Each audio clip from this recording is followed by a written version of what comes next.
I'm here with Keith Burge, Chair of the Institute of Economic Development.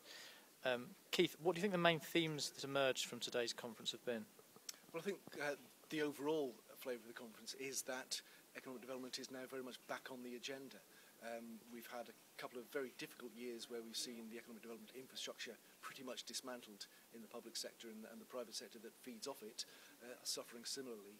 But now, for a whole variety of reasons, and at long last, the government has realised that economic development, delivers a return on investment. And in the context of the current recession, it always seemed rather perverse not to be investing in economic development, and now it is very much, as I say, back on the agenda.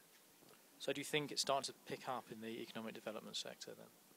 I think what we're seeing is for the first time in a while, growing energy, growing enthusiasm from people who can actually see that there are some resources starting to come through. They remain quite modest. The roles and responsibilities perhaps aren't as enhanced as people would like them to be. But at least finally there's this realisation that if we are going to get out of recession, if we are going to cut the deficit, then economic development professionals have their role to play. The Heseltine report put economic growth firmly on the political agenda. What were your thoughts about the report? I thought the Heseltine report was certainly a very interesting one.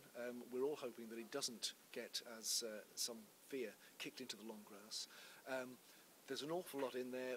Certainly we wouldn't expect all 89 recommendations to feed through into actual policy, but we very much hope that ideas around economic development becoming a statutory responsibility within local authorities being encouraged to collaborate on economic development, LEPs being given more resources and more powers to do the jobs that they've been asked to do.